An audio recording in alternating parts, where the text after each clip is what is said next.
Buenos días, estimados estudiantes. Vamos a iniciar con la clase. Todavía faltan algunos compañeros, esperemos se vayan uniendo en el transcurso, ¿sí? Un poco para recordar lo del día de ayer. ¿Qué recordamos de los factores, de riesgo? ¿Quién me dice? ¿Qué se acuerda? Lo que se acuerda.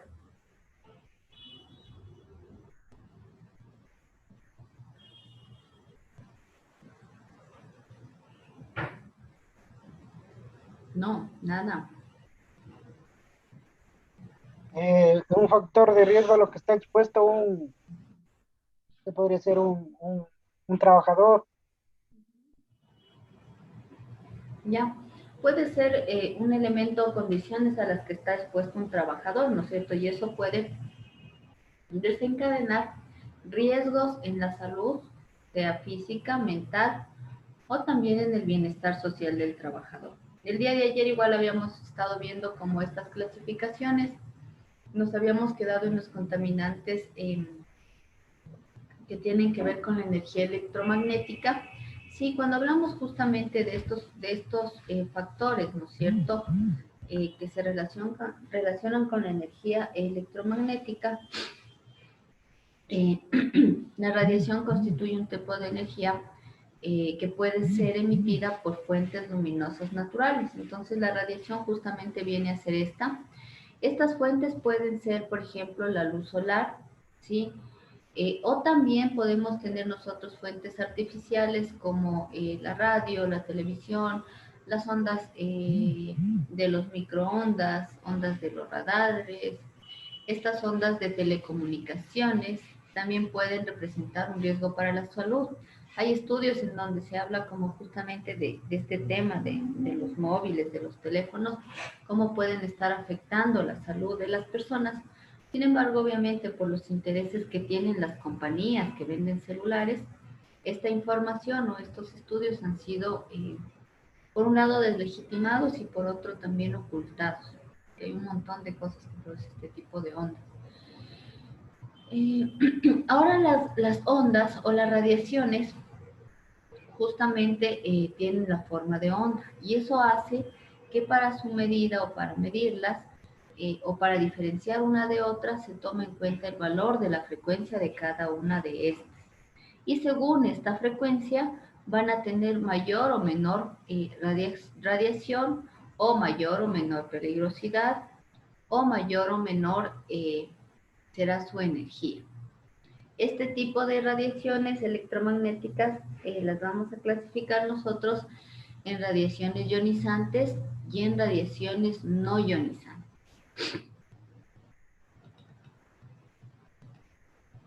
Entonces, las radiaciones ionizantes eh, vienen a ser cuando al interaccionar con la materia producen una ionización en la misma, es decir, separan los compuestos materiales en iones, sean estos iones o partículas cargadas positivamente o partículas cargadas negativamente.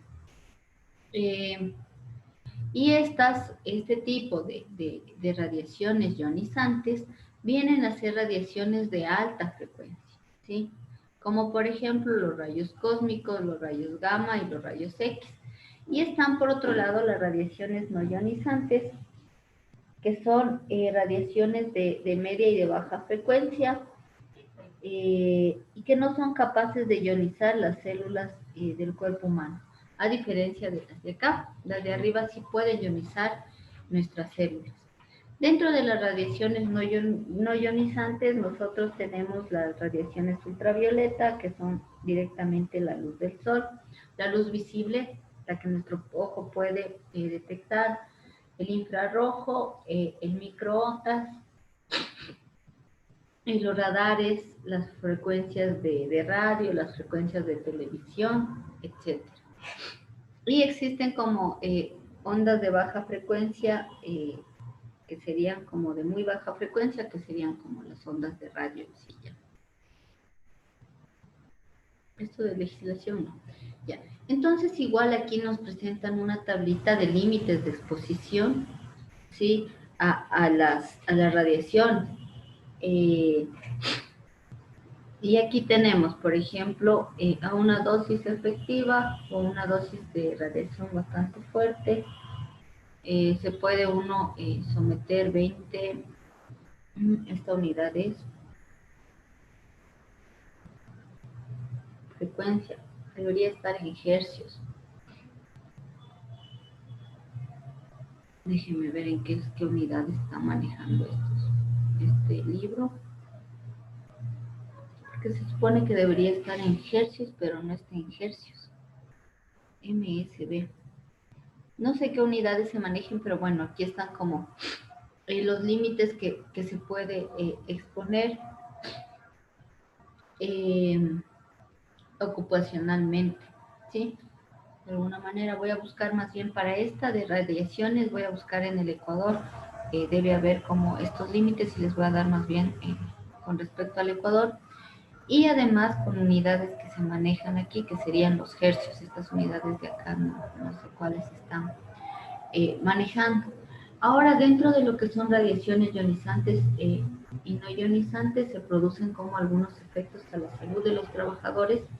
Cuando se habla de radiaciones ionizantes, se puede producir radiodermatitis, síndrome de irradiación aguda, neoplasias, la leucemia, que es bastante grave, cataratas, que se tendrían como a los ojos, esterilidad, acortamiento de la esperanza de vida, afectaciones a nivel genético, es decir, ya enfermedades congénitas.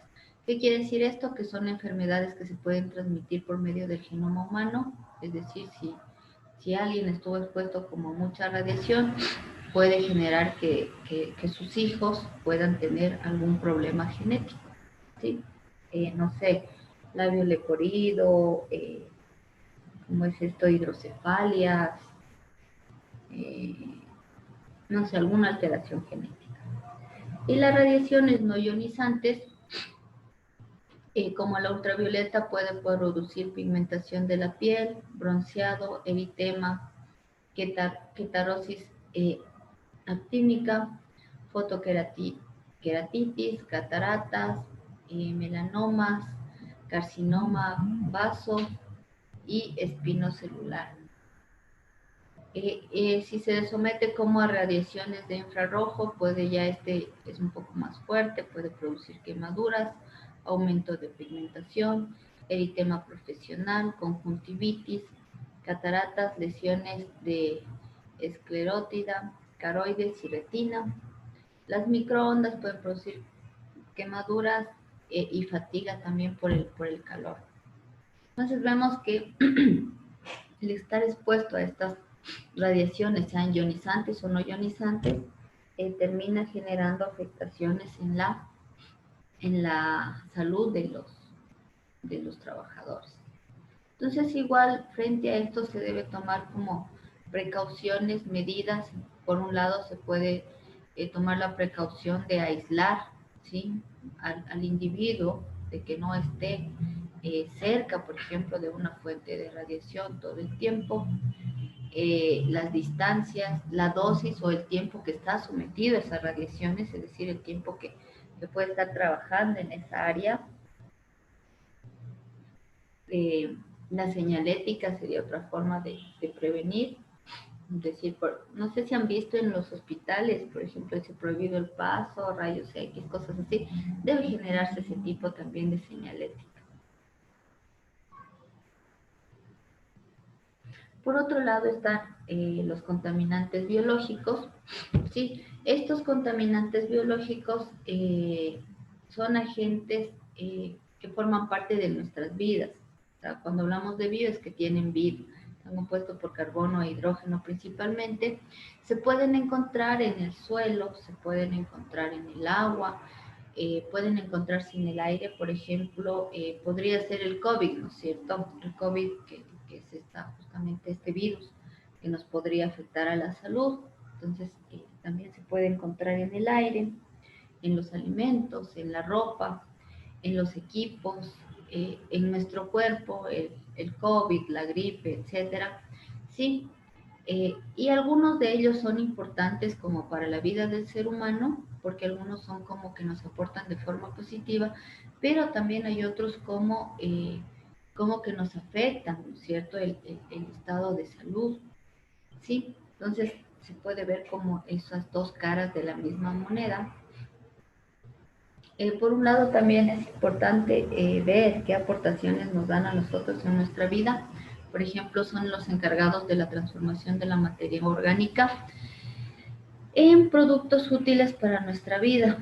Los antibióticos, las vacunas, eh, son producidos a partir, por ejemplo, de justamente estos microorganismos. Sí, el queso también, la leche, o sea, el yogur sería, no la leche, el yogur también se utiliza como ciertos microorganismos vivos para la producción de los mismos. Y la fermentación también como de frutas, que es el caso del vino, o de cereales como la cebada, es producto de la interacción o de el actuar de ciertos microorganismos que ayudan en los procesos de fermentación. Entonces, vemos que algunos son como súper útiles, otros también pueden ser organismos inofensivos que no nos causen ningún daño e incluso beneficiosos. Es, por ejemplo, nuestro cuerpo en el estómago o en los intestinos, en la flora, tenemos algunos microorganismos que contribuyen a que estemos funcionando bien. Entonces, también hay como estos organismos beneficiosos. Pero por otro lado están otros que pueden causar mucho daño, incluso la muerte. Ejemplo, el COVID, ¿no es cierto? El COVID es un virus que dependiendo incluso de los organismos y todo, puede llegar a ocasionar la muerte de las personas, ¿sí? Y en este caso no es nada inofensivo, sino todo lo contrario. Ahora, cuando ya se habla de factores de riesgo biológico, se definen aquellos organismos o parte de estos organismos que tienen un determinado ciclo de vida y que pueden infectar animales, plantas, eh, al ser humano y causan enfermedades de tipo infeccioso o parasitario. Cuando hablamos de infecciones, pueden ser como las bacterias, los virus también causan cierto tipo de enfermedades virulentas. Y de parasitarios cuando, por ejemplo, nosotros consumimos algún alimento. No hubo una buena asepsia en la elaboración de este alimento, digamos, en el lugar de trabajo, en donde nos dan el alimento, y puedo contraer ciertos parásitos como las amebas o Lecherichia coli en sí, que son parásitos que pueden deteriorar la salud del ser humano. Y puede haber parásitos que pueden llegar a matar también. Entonces es necesario como tenerlos en cuenta. De acuerdo a las características, estos agentes biológicos se pueden clasificar en virus, bacterias, ¿sí? Los virus, por un lado, vienen a ser como una forma simple de vida, que están constituidos únicamente por ADN o también ARN. Bueno, esto ya deben saber un poco ustedes, están prácticamente afuera del instituto, ¿sí? Y una cubierta proteica, o sea, son como organismos sumamente sencillos en comparación a otros más complejos que existen, ¿sí? Y estos lo que hacen es que necesitan un huésped, ¿sí? Para poder seguirse reproduciendo. Es por eso que el COVID ha estado causando como tanto daño, porque como para su reproducción necesita un huésped, que es el ser humano, llega al ser humano y empieza a reproducirse, a reproducirse, a reproducirse, y en ocasiones puede llegar a matar a la persona si no se toman las medidas adecuadas. La infección estos la llevan a cabo por medio de inyectando como su material genético en las células del huésped. Entonces ellos nos empiezan como a inyectar con su material genético y se sirven de la máquina biológica del huésped para producir copias de sí mismo y lograr una total recomposición y un número tal que rompe las membranas celulares, pasando así a infectar nuevas células. Es por eso que son tan tan letales algunos virus porque prácticamente es como se sirven de nosotros, ¿no es cierto? Aquí tenemos algunos ejemplos de estos tipos de algunos virus. Dentro de estos podemos ver la hepatitis B, que también es sumamente grave, es mortal y para eso debemos vacunarnos. El VIH, ¿sí? Que ataca principalmente al sistema inmunológico, por eso es el síndrome de inmunodeficiencia humana, me parece.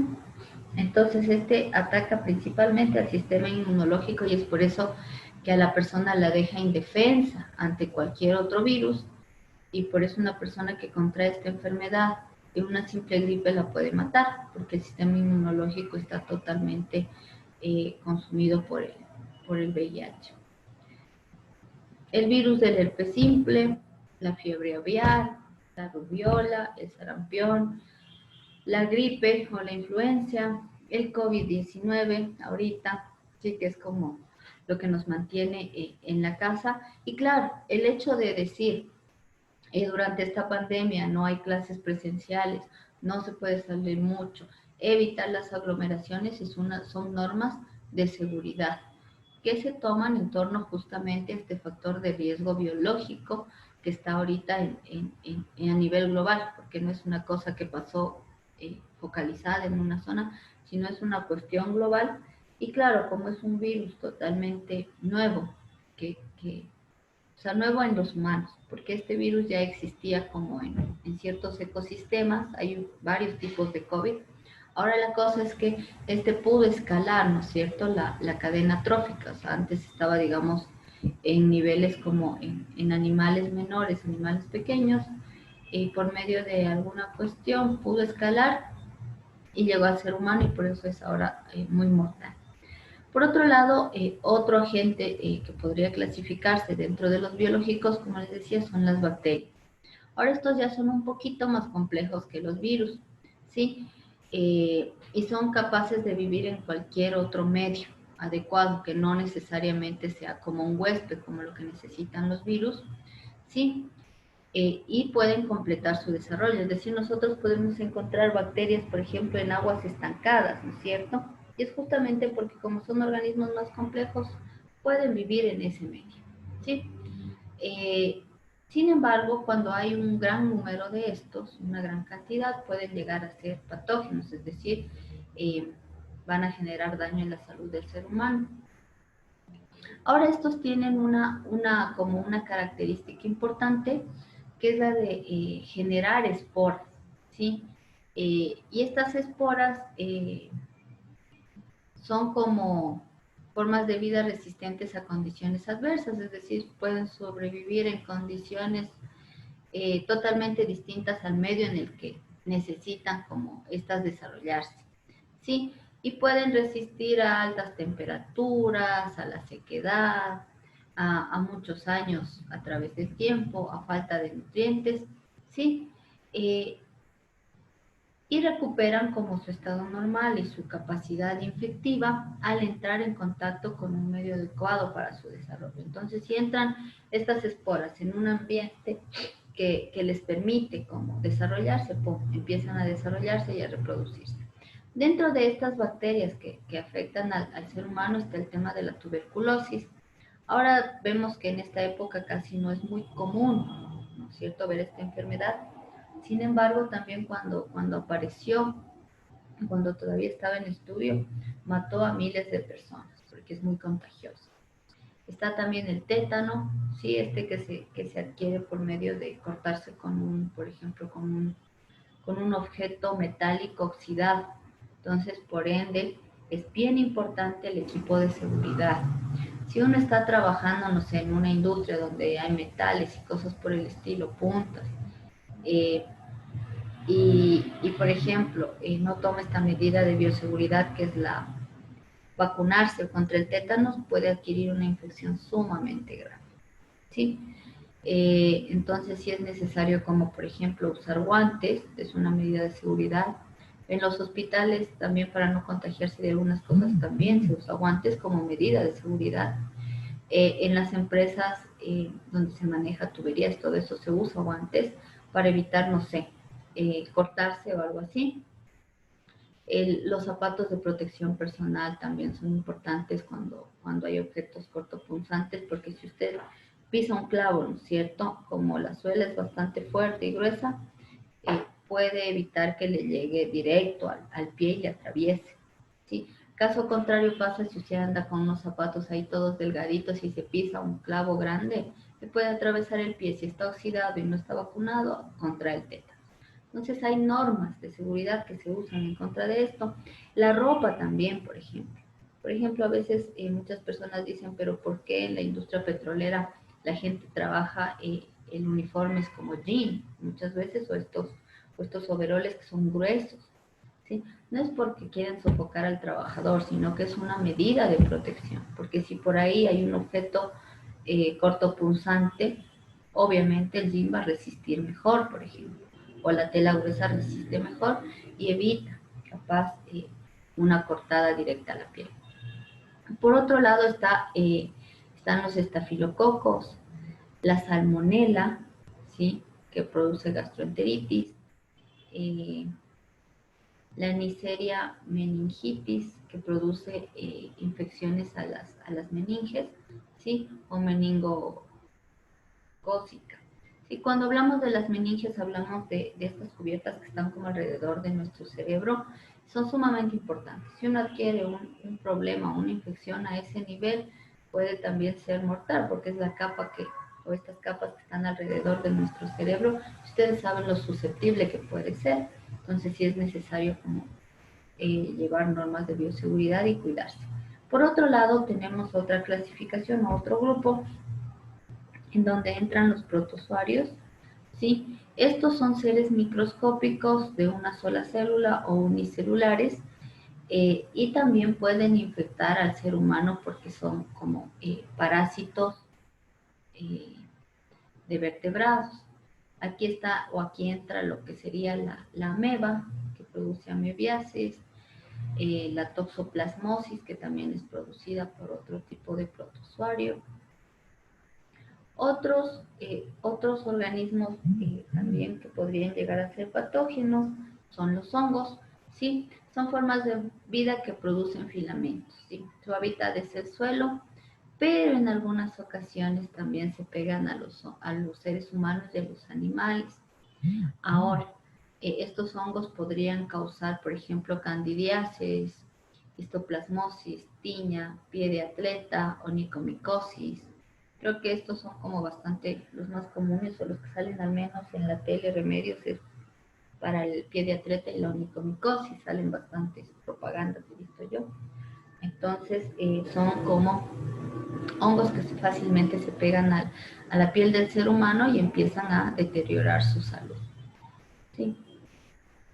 Por otro lado, otros agentes biológicos que podrían ser patógenos pueden ser gusanos. ¿Sí? Estos parásitos son de tamaño más considerable y se pueden o se caracterizan porque pueden realizar un ciclo de vida en diferentes huéspedes. Entonces, pueden pasar como de un huésped a otro. Y además de eso, tienen como todo un proceso de maduración, que primero son como huevo. Este huevo muta y pasa a ser una larva. La larva muta y pasa a ser un gusano adulto. ¿Sí? En este lo más común dentro de enfermedades que se podrían atraer, como obtener en ambientes laborales, es el cisticerco. Sí, el cisticerco, la enfermedad sería la cisticercosis.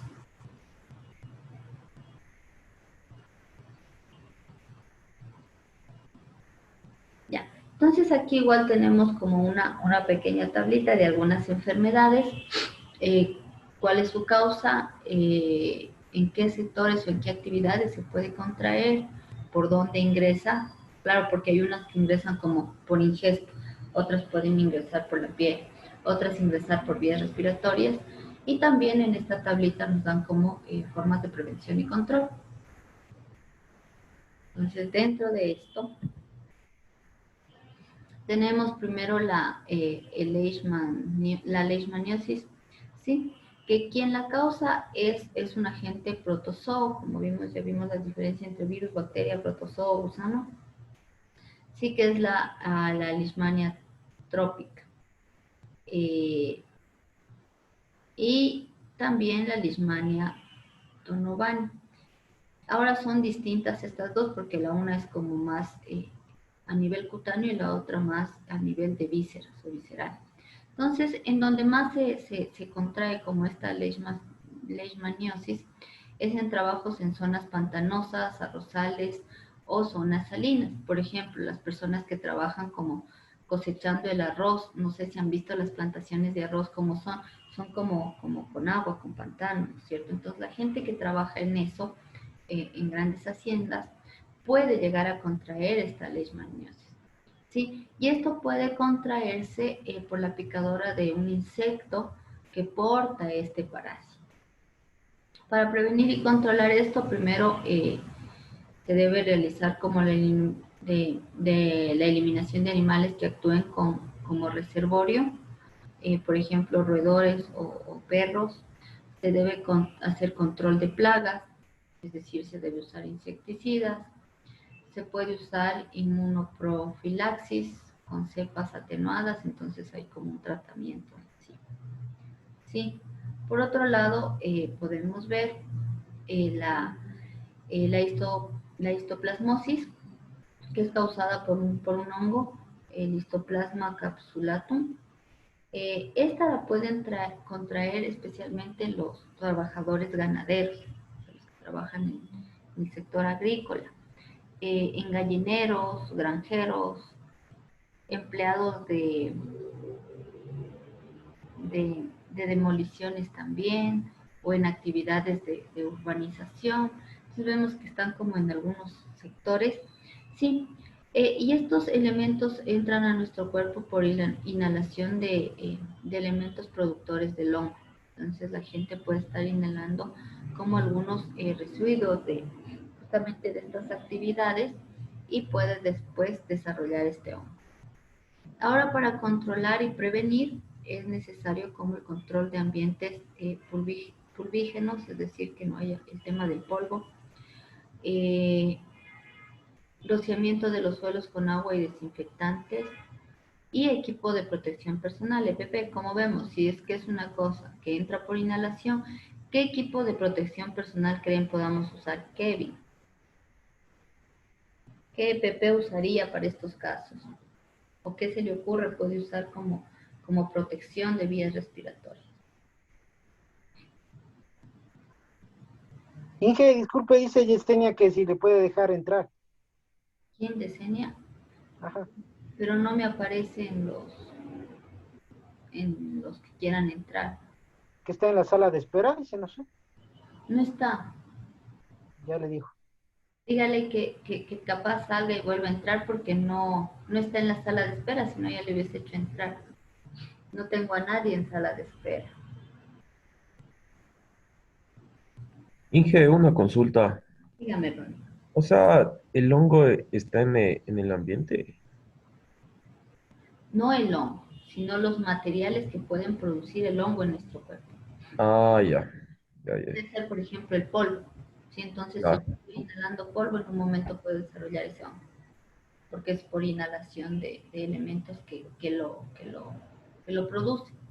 O sea, mediante un material se Ujú, puede seguir el hongo. ujú. Ya. Entonces, se conocen estos materiales como microconidios, ¿sí? Pero no es que el hongo ya lo inhalo como tal, sino los materiales que me pueden generar, le estoy inhalando. Y en un punto, se produce el hongo porque se creó como el medio para que pueda hacerlo. Ujú. Ahora le preguntaba a Kevin, ¿qué hago para protegerme? Si es por inhalación, ¿qué PP usaré? Mascarilla, ¿no es cierto? Déjeme ver, Yesenia me escribe y me dice que no puede entrar, ¿qué será? Tal vez está en otra reunión.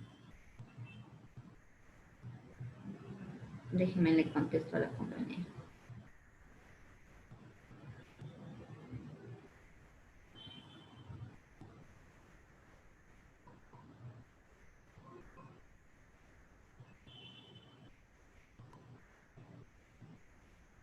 Ya, esperemos que ella pueda.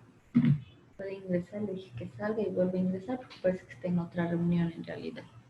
¿Qué pasaría? ¿En qué estábamos? Allá, la histoplasmosis. De ahí, otro ejemplo u otra enfermedad para también ganaderos es la dermatofitosis, ¿sí? Aquí también un agente viene a ser un hongo, ¿sí? Que son como especies de microsporum y trichopiton, ¿sí? Entonces esta también la pueden contraer ganaderos, granjeros, en mataderos, en donde es como los cabales y estas cosas que hay, si no hay la suficiente asepsia y el suficiente, no sé, cuidado, puede contraerse. Transportistas de ganado pueden contraer también esta enfermedad. Ahora, esta se da cuando las personas están en contacto con animales infectados por la inhalación de las esporas. O sea, no es que inhalo el hongo, sino las esporas que pueden producir este hongo. ¿Sí? Ahora, para nosotros prevenir, obviamente los animalitos deben estar bajo un control veterinario, ¿sí? Todo el tiempo para estar como pendientes de que no tengan justamente esta enfermedad. Sanitización y desinfección de los establos, del camal, de los lugares donde están los animales y obviamente también higiene personal. Muchas veces se ve que la gente, por ejemplo, se olvida de esta parte de higiene personal y no sé, está con animalitos de granja, ¿sí? Que no han sido, por ejemplo, revisados por un veterinario y después va, no sé, se pone a comer, digamos, ¿no es cierto? A comer con las manos sucias, no se lava las manos, no se cambia la ropa y puede ser que las esporas estén por ahí, entonces a la final puede terminarlas como inhalando. Por otro lado también está la equistomiasis, ¿sí? El agente es un helminto trematodo, ¿sí? Ahí están como sus variantes, ¿no es cierto? El Schistoma manzoni, el Schistoma japonicum y el Schistoma haematobium. ¿Sí?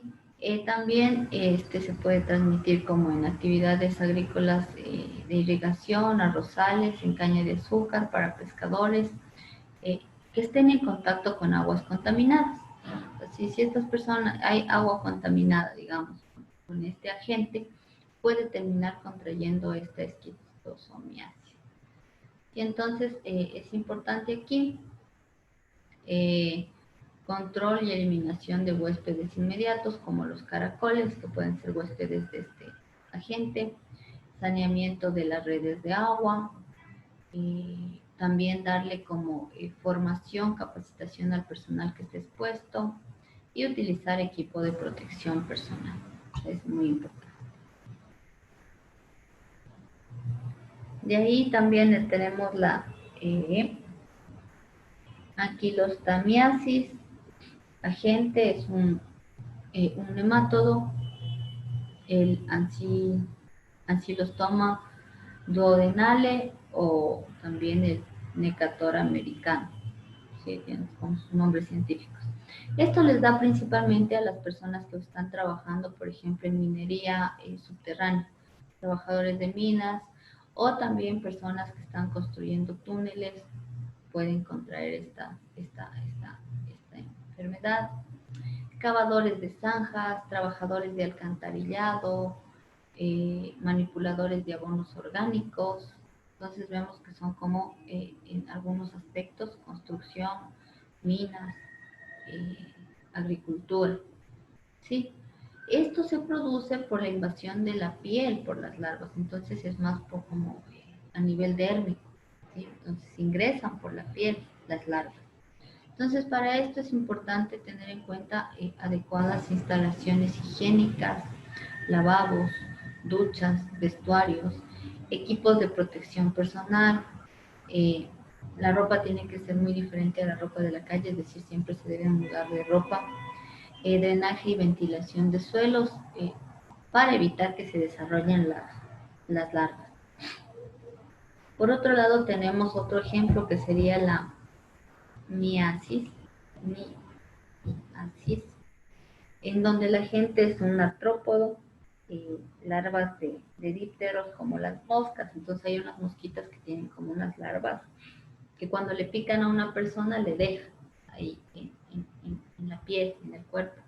Entonces esto generalmente le afecta a granjeros, a personas que viven en el sector rural, en el campo, eh, personas que trabajan con abono orgánico, en alcantarillas también puede darse esto, ganaderos, gente que trabaja en pastoreo, y este es por medio de vía dérmica, como les dije, es en la piel. Entonces aquí sí es necesario hacer un control de plagas, especialmente de las moscas, por medio del uso de insecticidas, también usar unos repelentes de las moscas parasitarias, de diferentes animales domésticos que podrían como capaz estas moscas atacar al hombre. Ahora estos casos aquí en el Ecuador se ven en lugares como en la costa y en el oriente por el clima.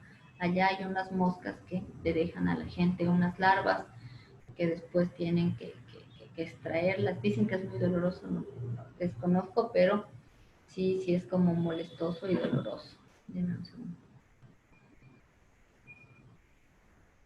Me dice que va ingresando.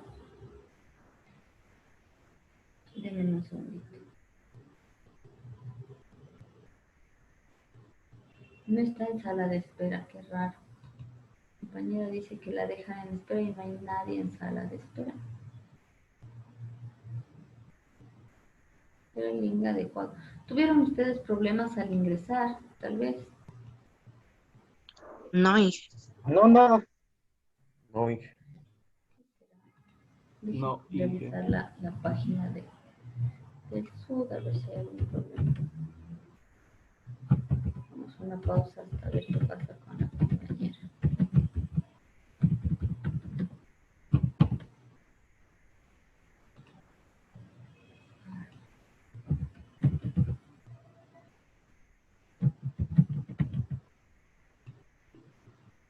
No me coge la clave, creo.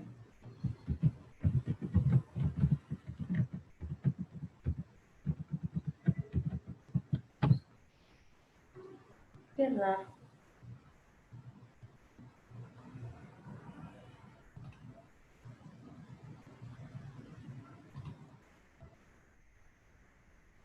Mm.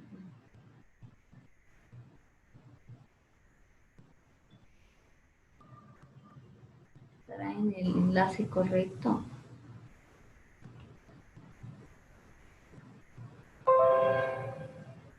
Link de la clase.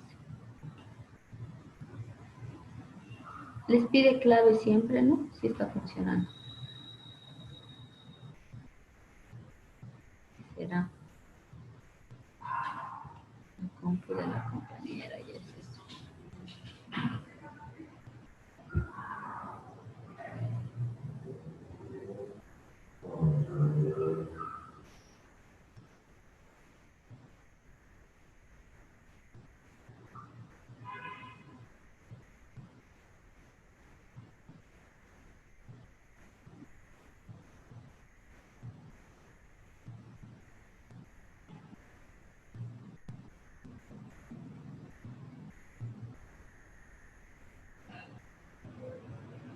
Ojalá ya pueda ingresar. Me parece bastante raro.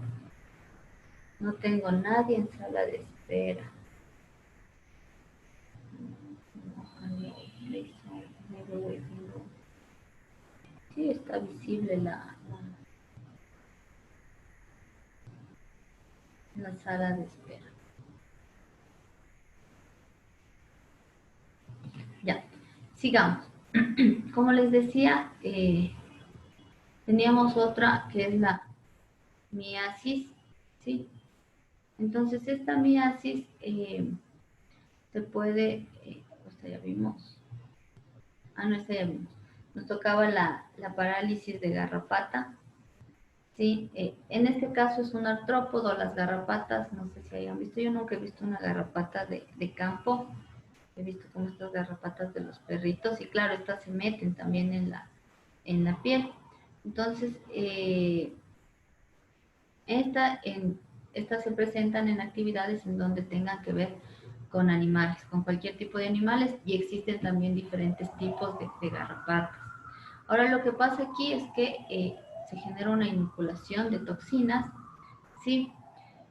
Para controlar este tema se debe hacer un control y eliminación de agentes que a su vez son un vector importante de infecciones virales, es decir, las garrapatas no es que solo vienen y le pican, sino que además pueden transmitir por medio de su picadura virus o bacterias, o también pueden transmitir protozoarios o el mínticas.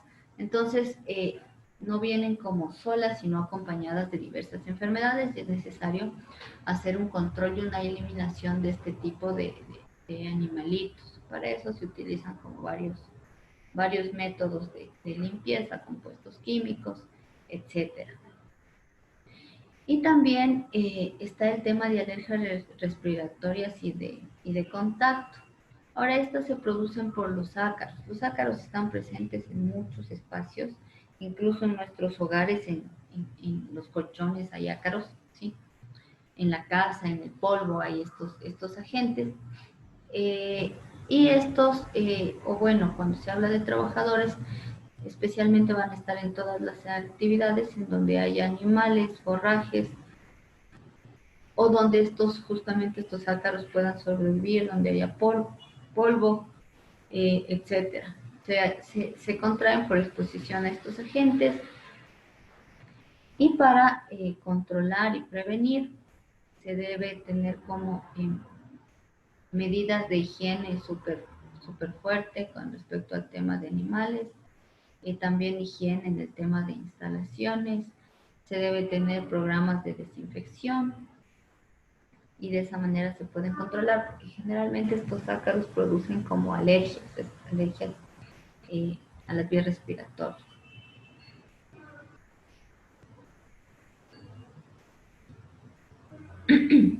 Aquí ya yéndonos como a medidas preventivas y de control. En el ambiente se debe seleccionar equipos y procedimientos seguros. Por ejemplo, si están en un laboratorio en donde se trabaja con análisis de bacterias, se debe tener procedimientos muy específicos y bajo ciertos estándares para evitar que estas bacterias le afecten a la salud. Denme un segundito, ¿sí?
Ya, disculpe, pasó la dueña de casa.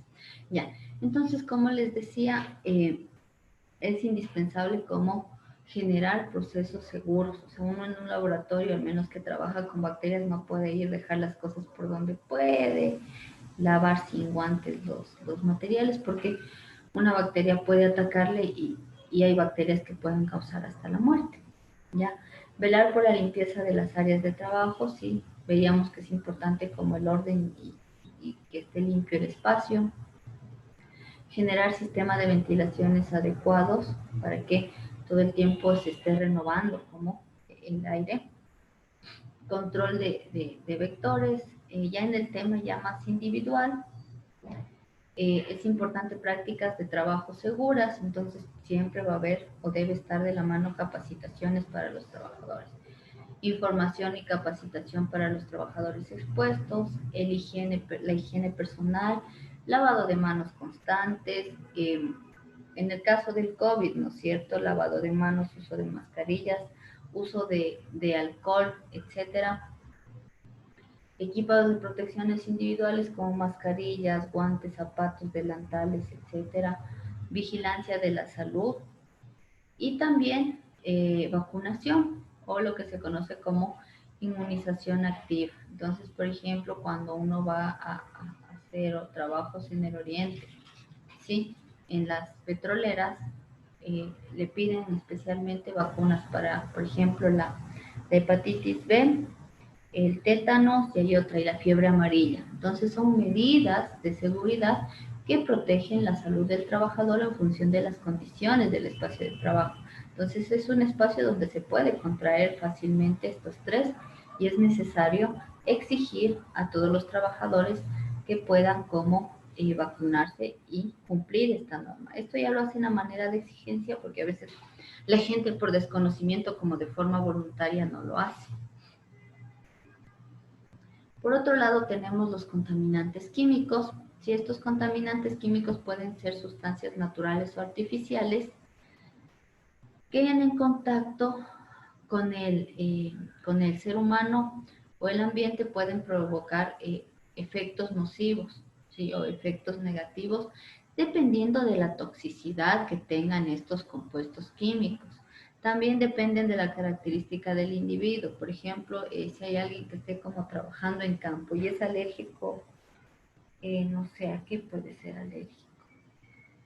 Bueno, digamos que es alérgico a algún ácido, no estoy inventando, ¿ya? Y entra en contacto con ese ácido, puede ser una cuestión nociva para su salud. Entonces también depende de las características de las personas. Depende también de la concentración del contaminante. Si grandes cantidades de ciertos contaminantes pueden ocasionar incluso la muerte. Depende también de las condiciones de trabajo y del tiempo de exposición al contaminante. Por ejemplo, en estudios sobre el tema de los agrotóxicos, especialmente para gente que trabaja en el campo, en los 40 más o menos, como no había como un estudio profundo aún de estas cuestiones, muchos agrotóxicos, ¿sí? o pesticidas terminaron matando a mucha gente solo por el hecho de estar expuestos mucho tiempo a estos. Sí, porque muchos de estos eran letales y el manejo que hacían de los mismos, las personas mezclaban unos con otros que no se deben mezclar, terminaba matando a muchas personas. Entonces sí es necesario como tener como algún conocimiento de estas cosas. Ahora las exposiciones a las que podremos estar sometidos los trabajadores puede ser a vapores generados por el contaminante, gases, polvos, puede haber humos, nieblas o rocíos de los mismos. Entonces pueden ser varias formas de exposición la peligrosidad de un químico va a depender de la naturaleza y de las propiedades del agente, del nivel de exposición, del tiempo de exposición y de la susceptibilidad de las personas o de la tolerancia incluso.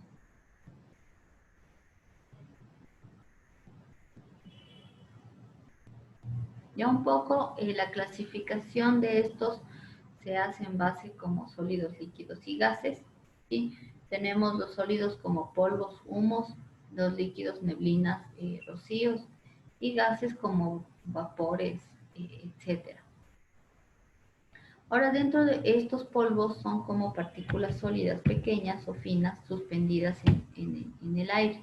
¿Sí? Al decir que son partículas pequeñas o muy finas, van a variar su diámetro de 0.1 micras a 25 micras, o sea, son muy, muy pequeños.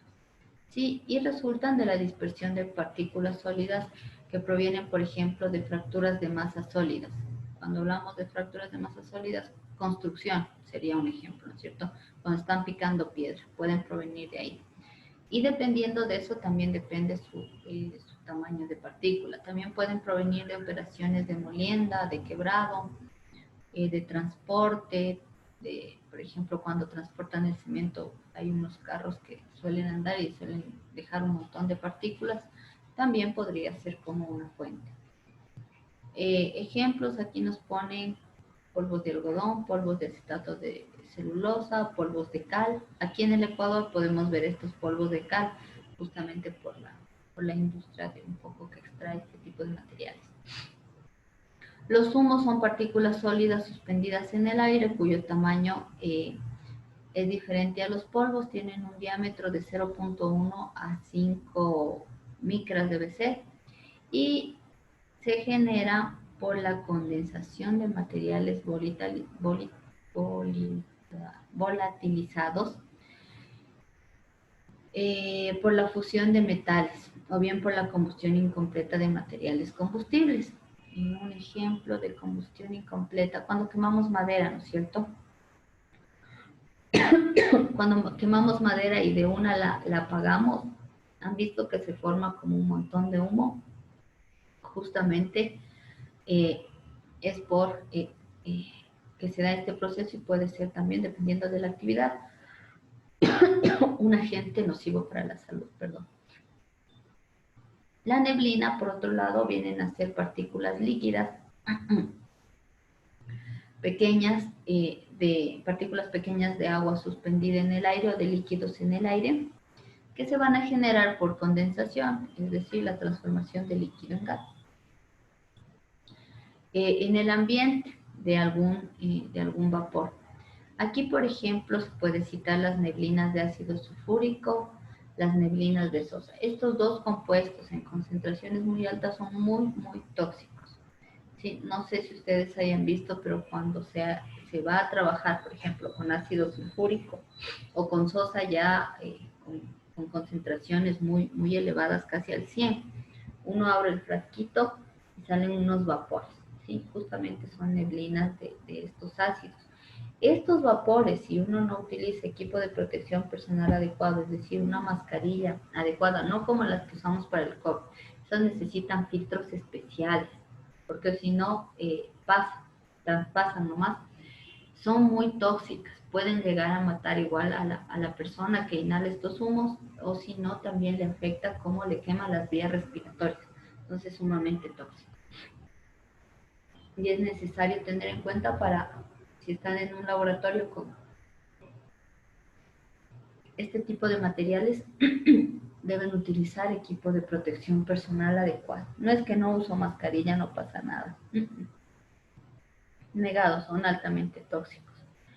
También se debe utilizar las gafas, ¿sí? Porque también pueden dañar como la mucosa de los ojos, etcétera. Entonces ahí se usan gafas, mascarillas especiales, se debe utilizar guantes y los recipientes se deben coger con pinzas. No puede coger el recipiente y poner el ácido. No, porque también las temperaturas son elevadas. Es súper complejo manejar esto. Por otro lado están los rocíos, que son partículas suspendidas en el aire, pero estas se generan por dispersión mecánica de un fluido. Los gases, que son sustancias químicas que a condiciones ambientales de presión y temperatura se encuentran en estado gaseoso. En ejemplos de esto está el monóxido de carbono, el hidrógeno, el dióxido de carbono, etc. Y los vapores, que son la forma gaseosa de sustancias que en condiciones ambientales de presión y temperatura se encuentran en estado líquido sólido. Por ejemplo, vapores orgánicos. Entonces tenemos varios contaminantes químicos, como ustedes pueden ver. Ahora, ante estos agentes químicos existen como características toxicológicas. Ustedes han de haber cogido ya toxicología, han de saber más que yo en algunos aspectos. Entonces, se pueden como clasificar justamente estos agentes químicos de acuerdo a sus propiedades tóxicas definidas, ¿sí? Ahora la clasificación fisiológica de estos nos permite de alguna forma conocer las propiedades de los mismos, ¿sí?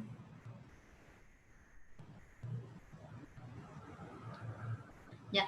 Por sus efectos, los agentes químicos también se pueden clasificar como agentes químicos irritantes, ¿sí? Estos agentes químicos irritantes son aquellos agentes que ejercen o que generan una acción corrosiva, es decir, corroen las membranas mucosas, ¿sí? Del sistema respiratorio, es como que las dañan, digámoslo así. Y esto produce inflamación de las membranas mucosas. La exposición a este tipo de sustancias puede causar también lesiones crónicas en el aparato respiratorio, especialmente en los pulmones, ¿sí? Como un resultado de una exposición continua a una prolongada concentración de estos agentes. Puede ser una exposición continua de concentraciones bajas, digamos, ¿sí? Y eso a la larga puede ser que esté por dentro calando, calando y a la final le genere algo más crónico. Estas irritaciones también se clasifican en primarias y secundarias. Las primarias no ejercen una acción tóxica sistémica, ¿sí? Mientras que las secundarias producen irritaciones de las membranas mucosas y este efecto enmascara los efectos que producen al absorberse y metabolizarse. Es decir, como está irritado, no se da cuenta que le está causando otros efectos a la salud, por eso dice como que enmascara, cuando ya es metabolizada por el organismo y después puede ser hasta letal. También se pueden clasificar como sustancias asfixiantes, entonces estas tienen la capacidad de interferir en la oxigenación normal, es decir, yo no puedo oxigenar mi cuerpo de la manera en que normalmente trabaja, ¿sí? Y la falta de oxígeno va lesionando como los diferentes tejidos, eh, sin producir daños en el sistema respiratorio. Entonces usted no le produce nada como en las vías respiratorias, pero está, por otro lado, dañando otras partes del cuerpo porque no llega el oxígeno, ¿sí? Entonces puede ser que, no sé, por ejemplo, especialmente cuando hay asfixia y no llega al cerebro, o sea, después de cierto tiempo uno puede también eh, terminar con su vida, o sea, puede terminar muerto. Entonces aquí se puede ver también asfixias simples eh, y asfixiantes simples, perdón, y asfixiantes químicos.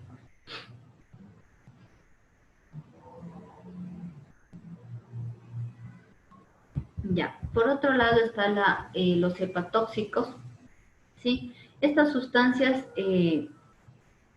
principalmente eh, su acción tóxica está como en el hígado, por eso son hepáticos o hepatóxicos, ¿no es cierto? Y, y esto genera que a la final deje de funcionar este órgano tan importante de nuestro cuerpo y pueda causar otro tipo de enfermedades, ¿no es cierto? Ejemplos de compuestos químicos hepatóxicos es el tetracloroetano, el tetracloruro de carbono, la dimetilformamida, ¿sí? Entonces hay que tener cuidado con eso.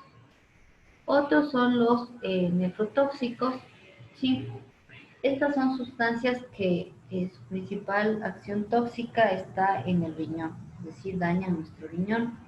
Está el tetracloroetano otra vez, tetracloruro de carbono y la dimetilformamida. Están los neurotóxicos a nivel neurológico ya. Entonces, estos actúan principalmente en el sistema nervioso. Cuando hablamos ya de neurológico, es sistema nervioso. ¿Sí? En el sistema nervioso central. Ejemplos de estos agentes son metales como el manganeso, el mercurio, el talio. También compuestos organometálicos como el tetraetilo de plomo, el metilmercurio, el bisulfuro de carbono también es otro compuesto que puede actuar principalmente en el sistema nervioso central. Ahora es súper grave que se afecte el sistema nervioso central porque prácticamente es el que controla un montón, ¿no es cierto?, de nuestras sensaciones a nivel corporal y puede generar como varias cosas en el organismo. También hay agentes que actúan sobre el sistema linfopoyético, ¿sí? Entonces aquí principalmente actúan sobre la sangre, ¿sí? Sobre el sistema que produce la sangre. Especialmente sobre los elementos celulares. Un ejemplo de compuesto químico sumamente tóxico para la sangre es el benceno, que puede terminar produciendo cáncer. ¿Sí? Cáncer en los órganos que producen la sangre y es sumamente tóxico.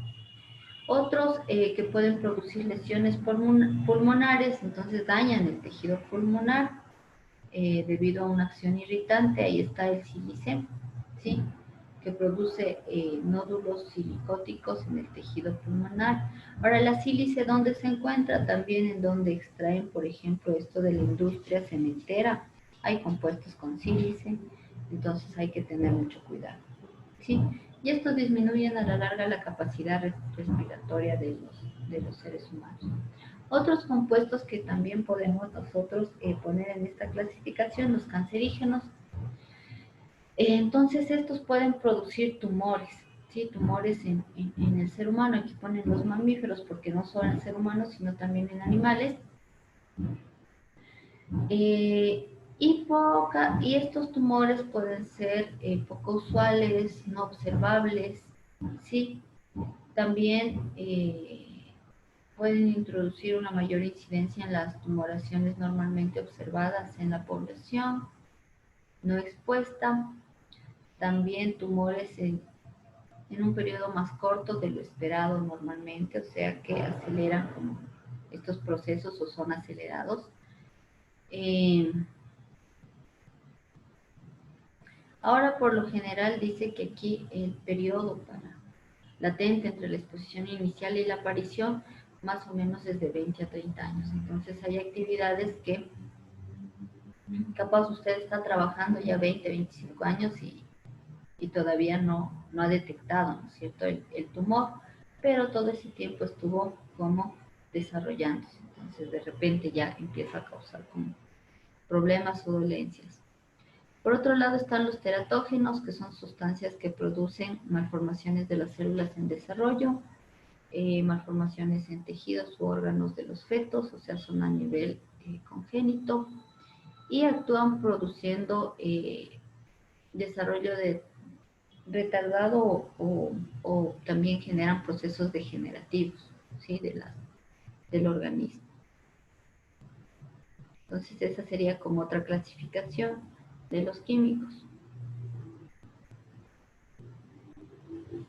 Ya por otro lado, aquí también nos cita el concepto de dosis. El efecto a la salud de una sustancia química no está determinado solamente por la toxicidad, sino que también depende de la cantidad que puede recibir o que recibe un organismo de este compuesto tóxico, ¿sí?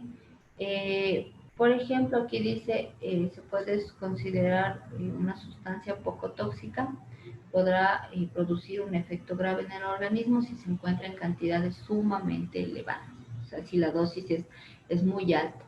Por el contrario, también puede pasar que una sustancia tóxica que esté en concentraciones muy bajas o en pequeñas cantidades no produzca ningún efecto. Entonces, no solo depende, por ejemplo, del tiempo de exposición, no solo depende de qué tan tóxico es un químico, sino también de la cantidad o de la concentración que ingresa en mi organismo. Entonces puede haber químicos así como muy tóxicos que se ingresan en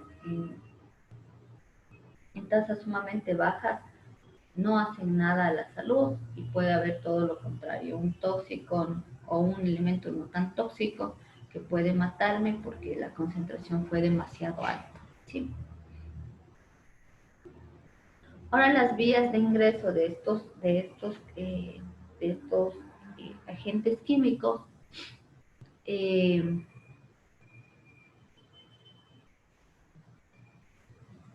debe ser, o sea, necesariamente cuando se habla de vías de ingreso, estos van a estar como en contacto con el organismo, ¿sí?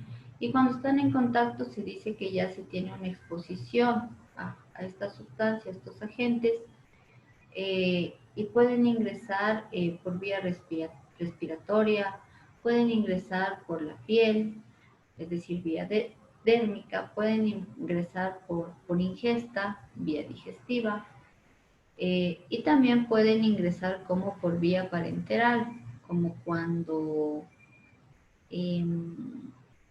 no sé, nos introducen o nos inyectan una cosa por el estilo. Aquí están como las formas de ingreso.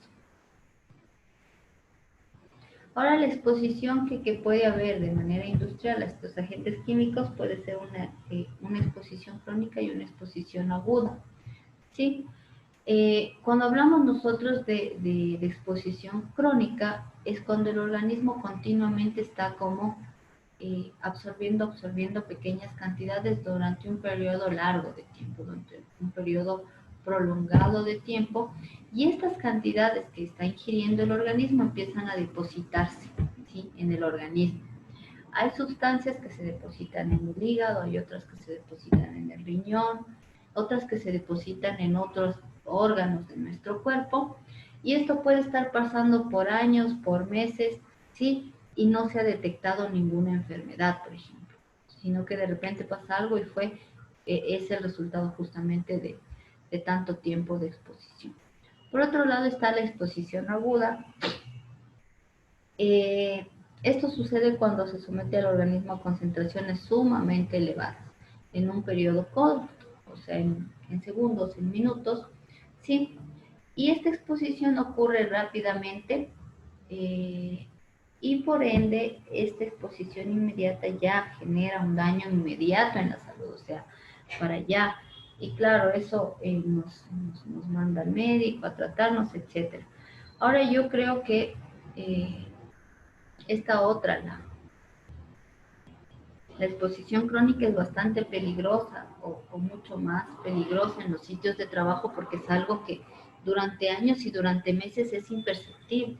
O sea, ni siquiera se sabe qué está pasando, ¿no es cierto? Y de repente ya cuando la enfermedad está avanzada, sea un cáncer, o sea un problema del hígado, o sea problemas de riñones, o sean problemas a los pulmones, aparecen. Y muchas veces ahí es aún más complicado el tema del tratamiento. Yo creo que eso es lo más común porque frente a las exposiciones agudas, capaz como la gente ya sabe que puede pasar algo como súper complejo en el tema de salud, trata de no exponerse de esa manera. Sin embargo, pueden darse estos casos.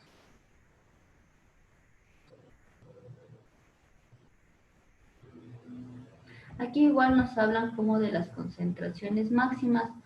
Estas concentraciones máximas permisibles están como dictaminadas desde los Estados Unidos, en donde en la American Conference of Governmental Industrial Hygienists eh, sacan como un libro anual, ¿sí?, que nos da como estos límites permisibles, digamos, que es el TLV, el Threshold Limit Value for Chemical Substance and Physical Agents. ¿Ya? Entonces todo esto nos viene como a dar como un libro en donde está como especificado esto a nivel mundial. Ahora, en las legislaciones de cada país existen tablas de acuerdo también a las condiciones. Y ahí sí hay una crítica a la ley en el Ecuador porque los límites permisibles que se tienen de ciertas sustancias en el país son más flexibles que los que tienen países como Estados Unidos o como otros países. O sea, a veces están sobre el límite permisible que se recomienda a nivel mundial, entonces le suben un poquito más, ¿sí?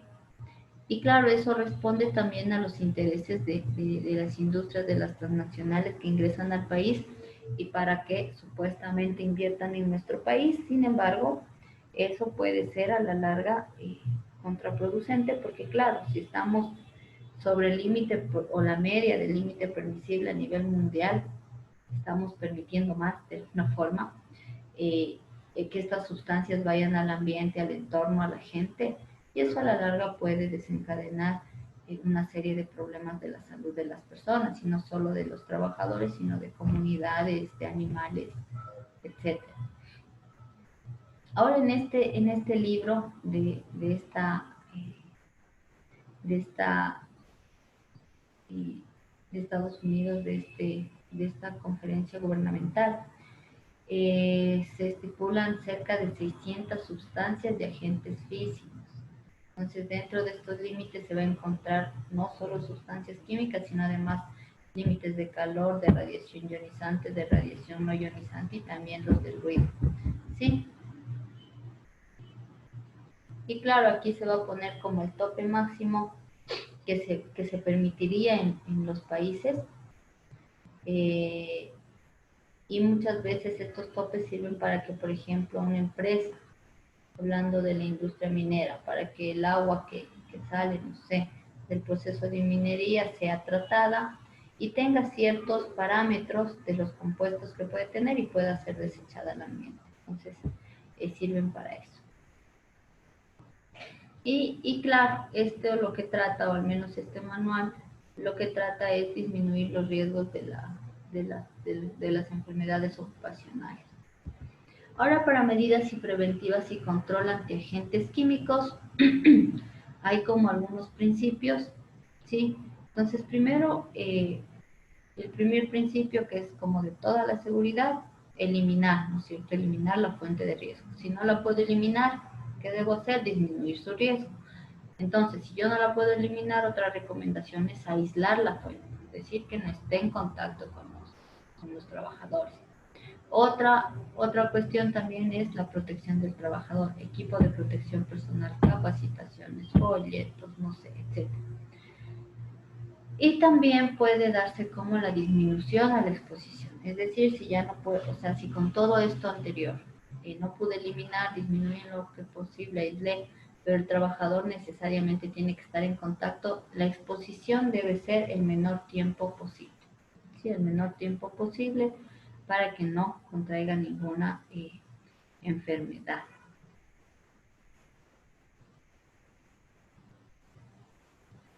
Aquí habla de la eliminación de la fuente. Ahora, un ejemplo de eliminación de la fuente es sustituir un material por otro que no sea perjudicial, ¿sí? O también cambiar el proceso. O sea, no hacerlo así, sino hacerlo de otra manera en donde no tenga que utilizar ciertos químicos. O también cambiar el equipo, que sea un equipo que no me tenga bien contacto con el agente químico, sino más bien sea un medio para yo manipular, ¿sí? No sé, en la tele creo que salen, han visto estas maquinitas donde hacen pruebas, a veces de virus y estas cosas, entonces toda una máquina así, tiene unas como manitos, ¿no es cierto?, en donde mete la gente sus brazos, eso le permite manipular algunos instrumentos y de esa forma manipulan, ¿no es cierto?, no sé, el virus o la bacteria o el agente patógeno, ¿sí? Y eso evita que entre en contacto con y es una forma de eliminar, ¿no es cierto?, la fuente, porque no está en contacto, está totalmente fuera está usando como maquinitas o una tecnología distinta. En el aislamiento de las fuentes, es importante aquí generar barreras, distanciamientos, aislamientos como tal, alejamientos del agente patógeno. También se puede usar otros mecanismos como ventilación y extracción para el control de calor y control de agentes tóxicos en el ambiente. Sí, entonces, por ejemplo, si están produciendo muchos tóxicos, es necesario que haya una adecuada ventilación, circulación del aire, sí, que todo el tiempo se esté renovando el aire y eso permite también un aislamiento de la fuente. La protección del trabajador, que sería el EPP, equipo de protección personal, capacitaciones, ver que se cumplan estándares, hacer pruebas de funcionamiento de los equipos, etc. ¿Dudas hasta ahí de estos agentes químicos o comentarios?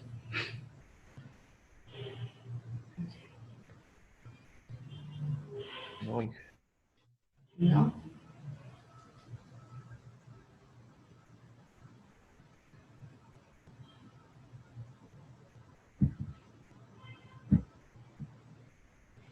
Diseña sigue sin poder entrar, qué raro.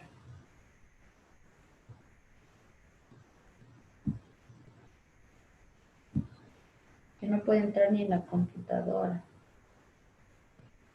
Denme un segundito para ver si le pasamos el link. Denme un segundito, voy a ver si le paso el link a Yesenia porque está desde hace ratos queriendo ingresar, pero para eso me toca ingresar mi WhatsApp. Un segundito. Vamos a ingresar.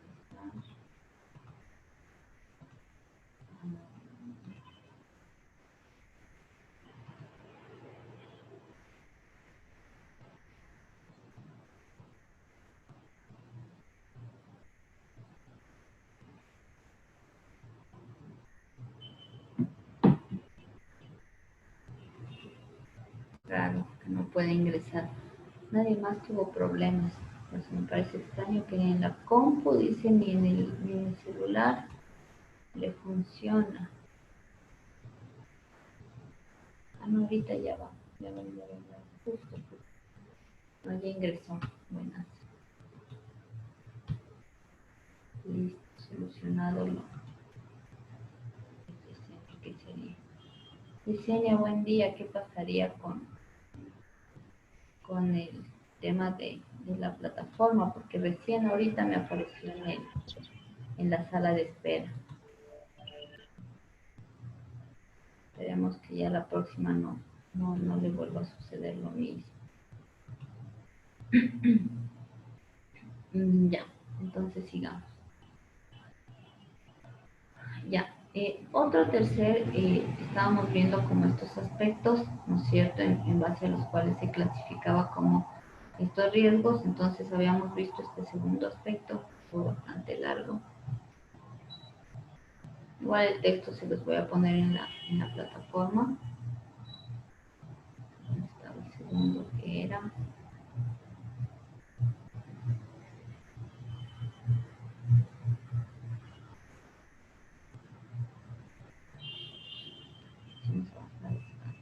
Ya. Vamos a ver un tercer aspecto sobre este tema, en donde también se van como a clasificar los riesgos, o los factores, perdón.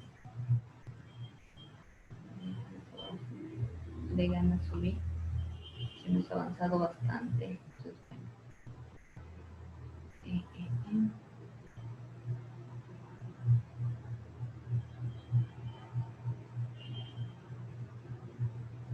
Ya. Entonces, otro aspecto a tomar en cuenta es la organización del trabajo. ¿Sí? Esta organización del trabajo tiene que ver más con el contenido del trabajo, de la tarea y cómo ésta se organiza, ¿sí?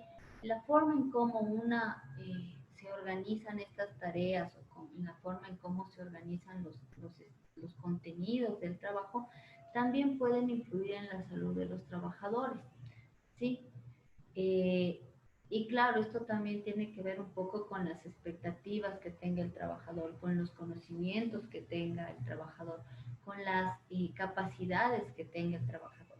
Por ejemplo, cuando hablamos, por ejemplo, de conocimientos, claro, es la formación que tiene, ¿sí? La formación profesional que tiene el trabajador. Igual las capacidades para que es más hábil o no. Y también a las expectativas. Es importante tomar en cuenta las expectativas de los trabajadores porque, digamos, si el trabajador quiere va a un trabajo y después quiere progresar, avanzar, ¿no es cierto?, crecer profesionalmente, que puede ser una expectativa, si no cumple esta expectativa, a la larga puede generar frustración y una enfermedad o un problema, no enfermedad, pero bueno, sería un problema ya más a nivel mental, afectaría su bienestar mental. Entonces es importante como también tomar en cuenta estas cuestiones. Los factores que son más relevantes en este sentido es la valoración que tiene el trabajador de su tarea en el proceso productivo, o sea, si siente que es importante o no lo que realiza, el ritmo de trabajo, o sea, puede ser un trabajo muy acelerado, extenuante, cómo se ordena el tiempo de la jornada de trabajo, es decir, los horarios, los descansos, los turnos que tenga el trabajador, pueden ser también que que jueguen a favor o en contra de la salud del mismo. El estilo de mando y las relaciones de jerarquía también es sumamente importante, ¿sí? Hay lugares donde, o lo que yo creo, hay que ser primero ser humano antes que dueño. Sí, muchas veces muchos dueños de los medios de producción, de las instituciones, de las empresas, son, digamos, como prepotentes, imponentes, no le pagan al trabajador, le ordenan sin ninguna consideración, intentan votarle de manera injusta. Entonces, esas cosas, esas dinámicas dentro del trabajo, relaciones jerárquicas, pueden causar problemas en el bienestar mental del trabajador. También, por otro lado, está en el tema de la posibilidad de participar en la elección del método, de la forma en la que trabaja, la determinación de a qué ritmo trabajo, la distribución del tiempo. O sea, el participar en todos estos temas también puede ser positivo para el trabajador porque puede ver cómo va a controlar, ¿no es cierto?, su forma de trabajar.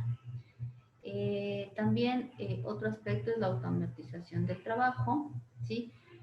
Que lo que hace es reducir la intervención humana en ciertas funciones de supervisión y control. Por ejemplo, les contaba como en estas plantas donde ya se hace control automático, lo que hace un trabajador es como controlar desde los monitores. Entonces es menos extenuante capaz que andar como revisando de cosas. Que claro, cuando hay problemas toca ir, ¿no es cierto? Ver los tanques, ver esto, ver lo otro. ¿Ya? Otra cosa es las posibilidades de comunicaciones y relaciones en el trabajo, o sea, qué tan factible es comunicarse, pedir permisos, justificar las faltas, relacionarse, ¿no?, con los compañeros, relacionarse con los jefes, también es importante. La definición de roles, sí, para conocer, por ejemplo, las atribuciones y funciones del puesto de trabajo, y eso permite evitar conflictos, porque digamos, su función es, no sé, analista de laboratorio, y les dicen, no, pues además tiene que, y lo ponen a hacer, ¿qué puede ser? Que no sea parte de un puesto de analista, no sé, de conserje en la puerta, ¿ya? No estoy diciendo que sea como un trabajo menor lo del conserje, sino que no es su dedicación, lo contrataron para analista de laboratorio. Entonces, si lo ponen a hacer una actividad para la cual no fue contratado, no por la actividad en sí, sino porque no es su dedicación, no es para lo que usted está ahí, puede causar inconvenientes en el trabajador, ¿sí? La incertidumbre sobre la estabilidad del empleo es otro problema y eso pasa a menudo en nuestro país, o sea, es como algo muy constante. Por ejemplo, la gente que trabaja bajo facturación, esta incertidumbre es latente y presente todo el tiempo, ¿no es cierto? Porque como trabaja con factura, cualquier rato le dicen muchas gracias, ya no queremos sus servicios. Entonces esa incertidumbre le va a estar afectando al trabajador de forma negativa, ¿sí? Y va a terminar, no sé, con problemas de ansiedad, de depresión, de frustración, etc. ¿Sí? O con esta preocupación constante de que ya no va a tener de dónde llevar el pan a sus hijos, es un problema. Y de estas cosas muchas veces no se preocupan los dueños de los medios de producción, y eso pasa mucho y en muchos lugares aquí en el país. En institutos superiores a nivel Ecuador pasa todo el tiempo, en muchos profes que están como con esta modalidad de facturación. Claro, ellos viven intranquilos porque no saben si seguirán o no seguirán. Y claro, debería darse como, no sé, un tratamiento adecuado a estos temas, yo creo. Hablo por algunos compañeros también. Sí, por otro lado, también existen como una serie de factores que se derivan como de la forma en cómo está organizado un lugar de trabajo, ¿sí? Y estos obviamente van a definir o van a influir en la salud de los trabajadores y van a terminar causando efectos o riesgos denominados psicosociales. Entonces, cuando ya se habla de riesgo psicosocial, que es justo los ejemplos que les daba cuando les decía lo anterior, se hablan, claro, de riesgos que afectan tanto a nivel mental como a nivel de relaciones sociales. del trabajador. Y recordando, ¿no es cierto?, la definición de salud que nos daba la OMS, la Organización Mundial de la Salud, decía bienestar físico, bienestar psicológico y bienestar social. Eso es salud. Si uno de estos tres no está como tomado en cuenta o está afectado, no se puede hablar de una buena salud. ¿Sí? Y aquí entran como estos factores que combinan los dos, lo psíquico y lo social. Entonces, estos factores psicosociales, desde la OIT, que es la Organización Internacional de Trabajadores, se los puede definir literalmente como interacciones entre el trabajo, su medio ambiente y las condiciones de su organización, por una parte, y por otra, las capacidades del trabajador, sus necesidades, su cultura, su situación personal fuera del trabajo, todo lo cual a través de percepciones y experiencias puede influir en la salud, en el rendimiento y la satisfacción en el trabajo. Entonces vemos que es un poco más integral, o sea, un poco más amplio, porque no solo considera para qué está capacitado el trabajador, ¿sí?, sino además qué necesita el trabajador, cuáles son sus necesidades. Necesidad de crecimiento profesional, necesidad de mejorar el sueldo, necesidad de ascender, necesidad de aprender, ¿sí? También se debe tomar en cuenta su cultura, ¿no es cierto? Digamos, muchas veces cuando hablamos de cultura podríamos hablar de las diversidades, la diversidad indígena, ¿sí? La diversidad étnica. Ellos tienen una cultura, una cosmovisión, ¿no es cierto? Y hay trabajos en donde le dicen, no, los hombres especialmente que tienen el cabello largo, dicen, no, usted tiene que cortarse el cabello. Entonces no se está tomando en cuenta su cultura. O sea, la cultura de algunas comunidades indígenas es justamente que los hombres lleven el cabello largo, su trenza, su sombrero, o a las mujeres dicen, no, usted no puede venir con esa ropa, con el anaco o sus cosas, sus hualcas, ¿sí? Entonces no se está tomando en cuenta su cultura. La situación personal fuera del trabajo.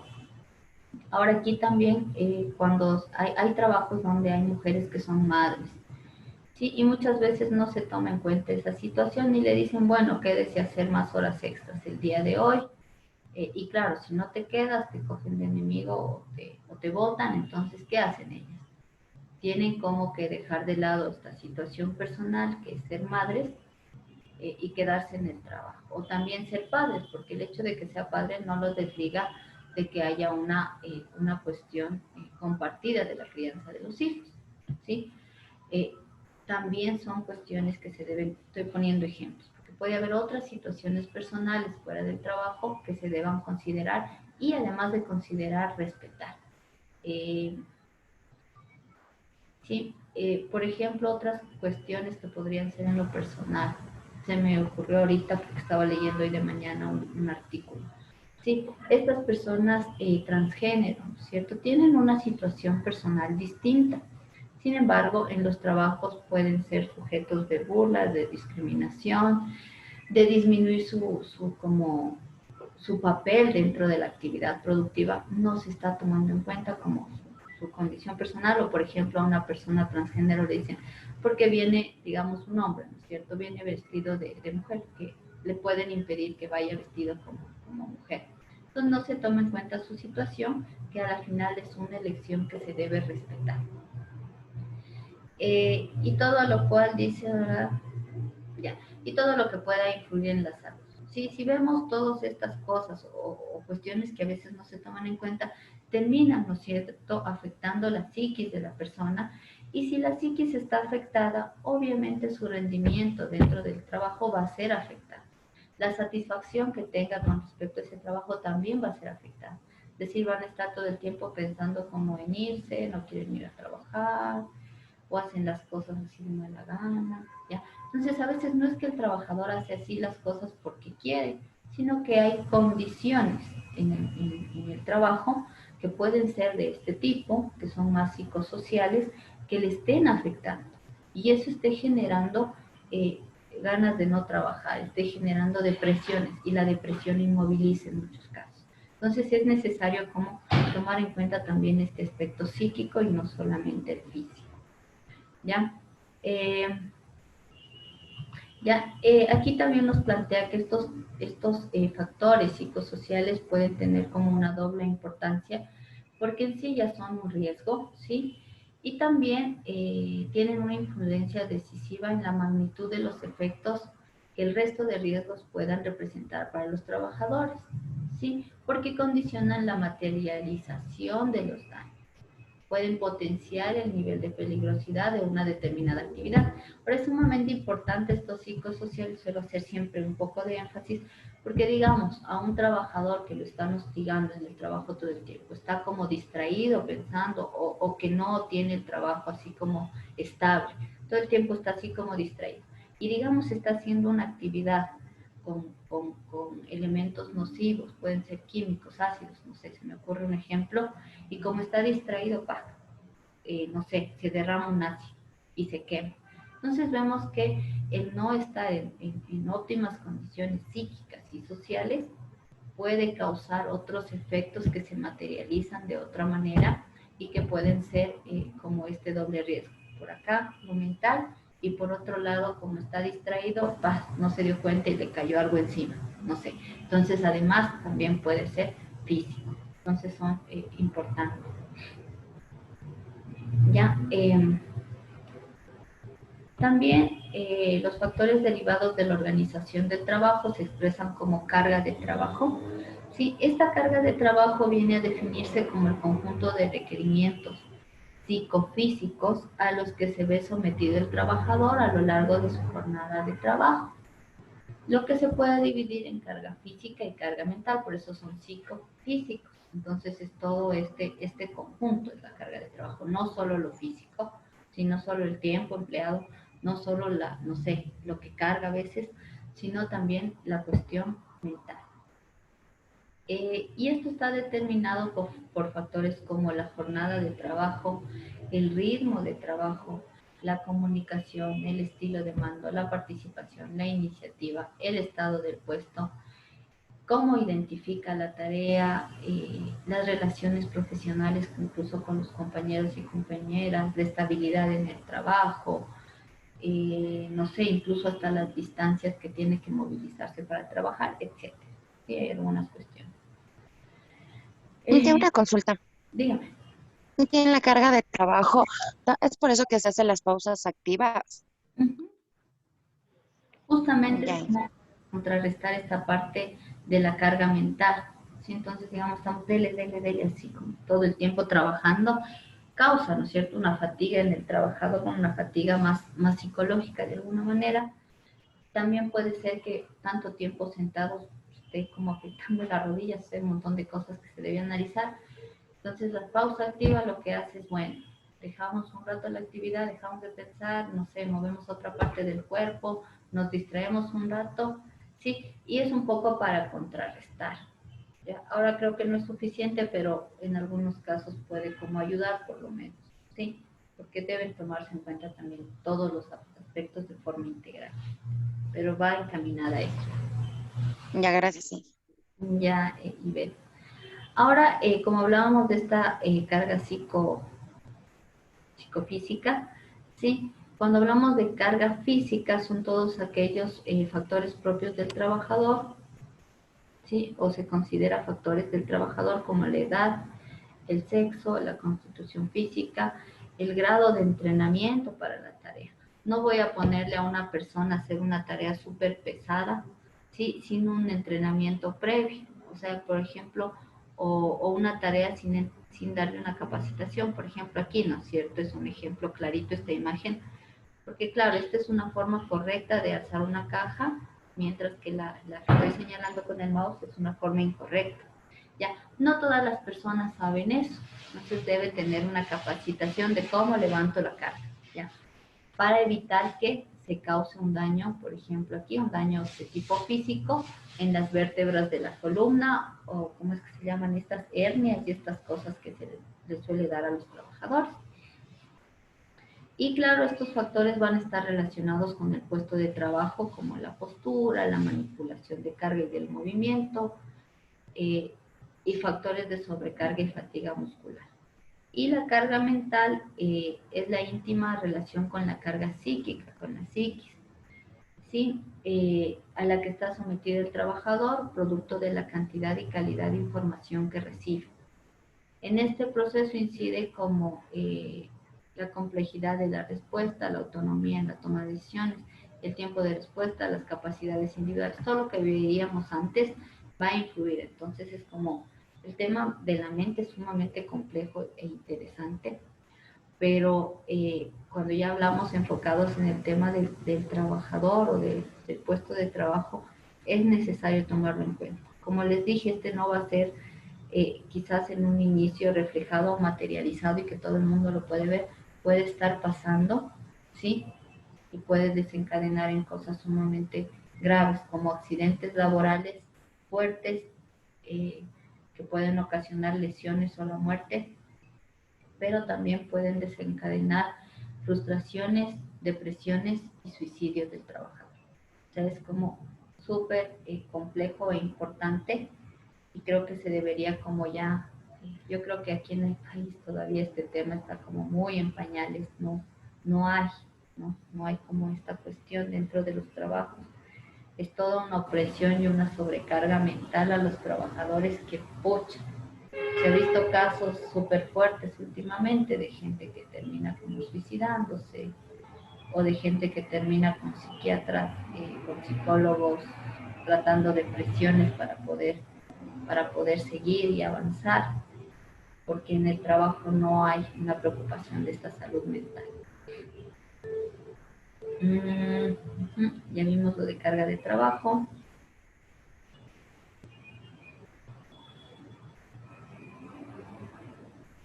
Ya vimos.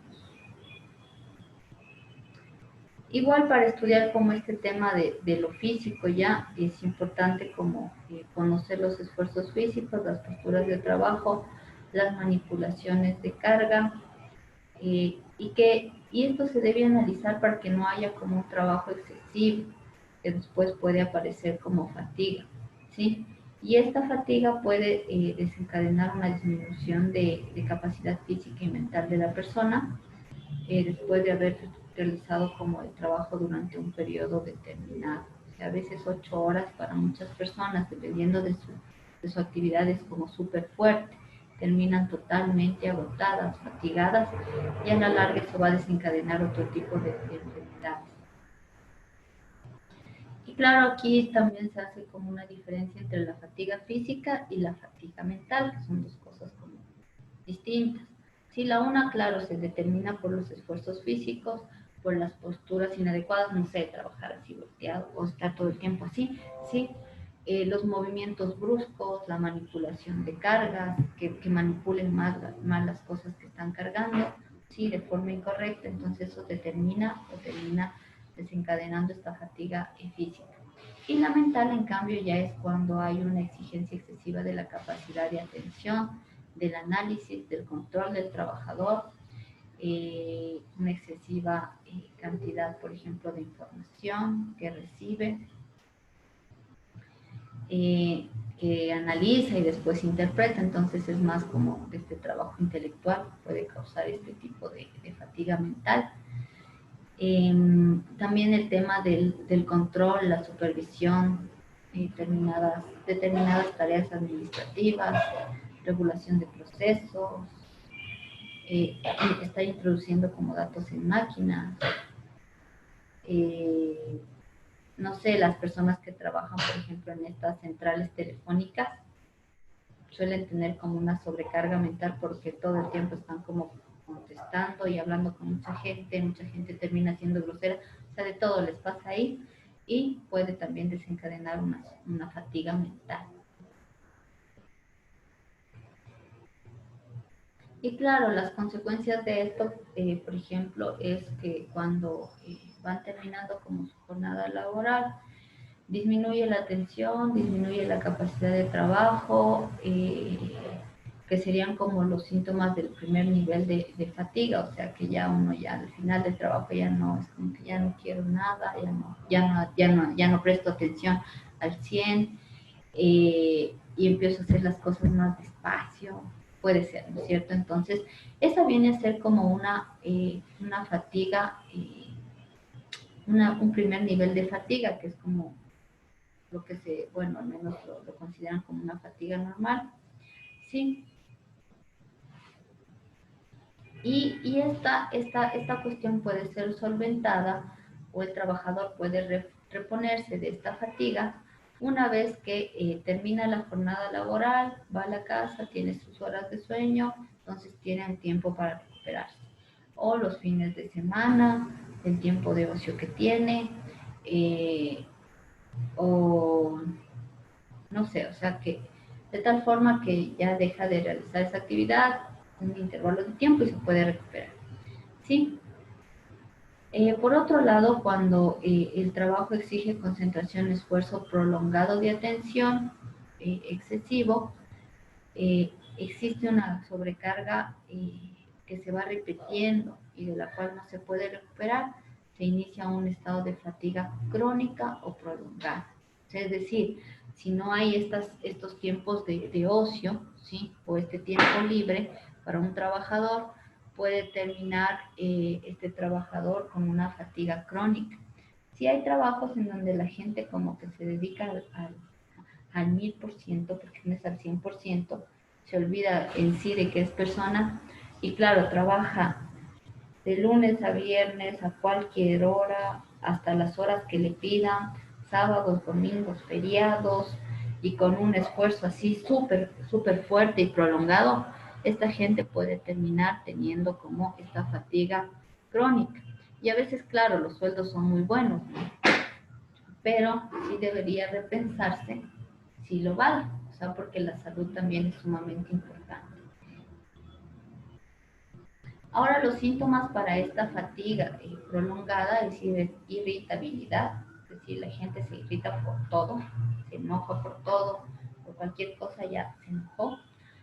Otro síntoma es la depresión. Si hay gente que quizás no está todo el tiempo irritada, sino que más bien empieza con depresión y la depresión tiene muchas formas de expresarse. Puede ser llanto, puede ser que pasen como solo somnolientos, o llanto y somnoliento, sin ganas de hacer nada, sin ganas de vivir. Un montón de cosas, entonces es sumamente fuerte porque esta te desencadena suicidios. La falta de energía y de voluntad para trabajar, como que ya no quiero ir a trabajar, va sin energía, solo cansado. La salud más frágil. Ahora, el hecho de que tenga este estado emocional sumamente agravado, lo que hace es que la salud también se vea afectada.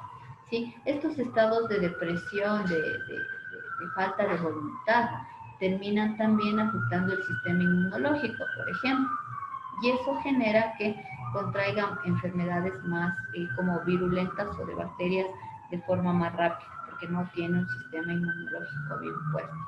Ese puede ser. Otra cuestión de la salud frágil puede ser que, no sé, sea propenso a dolores de cabeza constantes, o a dolores del cuerpo, etc. Otros síntomas, los dolores de cabeza que acabo de decir, mareos, ¿sí? La gente a veces por tanta sobrecarga es como que ya por rato se marea, o no puede dormir también porque tienen ansiedad a veces, entonces no duermen, y ese insomnio lo cansa aún más. Pérdida de apetito en unos casos, y en otros casos es como que la gente come más, ¿sí? Pero eso no es como síntoma de buena salud muchas veces, sino más bien de todo lo contrario. Come más porque está en un estado de ansioso constante, y eso a la larga le va a generar, no sé, problemas de colesterol, de aumento de azúcar, puede provocarles obesidad, que también es una enfermedad que tampoco se puede tomar a la ligera, porque el incremento de grasa mala en el cuerpo desencadena otro tipo de enfermedades que pueden ser de tipo cardíaco. Ahora estos síntomas los pueden sentir en la jornada de trabajo o fuera del mismo, ¿sí? O también cuando se levantan. O sea, son síntomas que son constantes. O sea, cuando una persona tiene depresión, no es una cosa que le da depresión ahorita y más rato ya está bien. No, es un estado al menos mental constante. Sin embargo, claro, hay gente que durante la jornada de trabajo se controla muy bien y no se nota, pero mentalmente puede estar muy grave también. Eh, Ya, cuando se tienen, por ejemplo, estos trabajos rotativos que los llaman, en donde le ponen como la empresa pone los horarios como quiere y a veces tienen turnos de 12 horas, pueden ser, eh, pueden ser como trabajos que faciliten como la aparición de estas dolencias. Son bien complejos de alguna forma y por lo tanto, al ser así, de esta forma rotativos y a veces no le dan como el descanso, sino después casi de dos, o sea, de 2 semanas, una cosa media rara que suelen hacer, puede generar que estos síntomas aparezcan de forma más, que sería más fuerte o que este esfuerzo sea crónico, esta fatiga, perdón, se haga crónica. Los cambios de horario de trabajo y el descanso también son un factor y la dificultad que tienen las personas de adaptación a los mismos. Por ejemplo, la gente que hace horarios rotativos entre día y noche, es súper complejo porque, claro, primero les dan, digamos, en el día, entonces ya se acostumbra el organismo a eso, de repente le cambian a la noche. Entonces, esta dificultad de adaptación puede acentuar los síntomas que vimos o puede generar una fatiga crónica. Eso sería con relación como al tema de factores de riesgos. Como ven, vimos un texto bastante extenso y yo creo que lo hemos tratado de abordar de lo más profundo posible. Sí, igual el texto se los va a colocar en la plataforma para que lo puedan revisar. A mí me parece muy bueno, a pesar de que es un texto que se escribe desde, me parece, creo que es para agronomía, una cosa así, pero yo creo que tiene muchos elementos, más elementos que otros textos que he leído, que sirven para que nosotros podamos identificar ciertos tipos de riesgos, de factores, de posibles enfermedades que puedan causar, y no toman en cuenta solamente el aspecto físico, que es todo esto, sino también el tema psicosocial, que es sumamente importante. Hasta la OMS, la Organización Mundial de la Salud, ha definido, ¿no es cierto?, la salud como bienestar físico, psíquico y social. Entonces se toman también estos aspectos que son fundamentales. O sea, y claro que es muy complejo a veces, ¿no? Sin embargo, yo creo que deberían empezarse a generar políticas en las empresas, en las instituciones, en las organizaciones, que vayan a mejorar la salud de los trabajadores. En el país a veces parece todo lo contrario. Perdón. Entonces, a veces parece todo lo contrario y no debería ser así, o sea, debería ser de otra manera. Claro que en el Ecuador aún falta un montón en políticas de tema de salud social, de salud, de seguridad y salud ocupacional, todavía falta un montón, que si bien ya están establecidas algunas bases, yo creo que es necesario aún ir más allá, porque sigue primando la ganancia ante el bienestar del ser humano. Ahora eso no es porque en el Ecuador la gente quiera ser así. Lastimosamente estamos sometidos a un sistema económico, político, mundial, es el capitalismo, en donde prima es la ganancia y lo demás queda relegado. No solo el trabajador, sino también el medio ambiente y se nutre de la explotación de los trabajadores. Y justamente la explotación produce como un montón de cosas y también acentúa algunos de los riesgos y factores de riesgo que vimos aquí. Eso y ha sido las 12. Entonces por el día de hoy nos quedaríamos ahí. Sí, el día lunes vamos a seguir con la materia y la otra semana estemos pilas porque tendríamos una evaluación. Toca ver qué día, dependiendo de cómo avancemos el lunes, para ver qué día tendríamos ya una pequeña evaluación. Sí, porque sí hemos avanzado considerablemente. Sin más por el día de hoy, despedirme, desearles un buen fin de semana a todos y a todas y nos vemos el día lunes a las 10 de la mañana, por favor. Bueno, hasta máximo 10 y 10. Sí, porque tienen otra clase. Eso, chicos, chicas, sin más nos despedimos. Buena tarde para todos y para todas. Hasta el lunes, Inge. Hasta el lunes, pasen bien. Descansen, disfruten el fin de semana.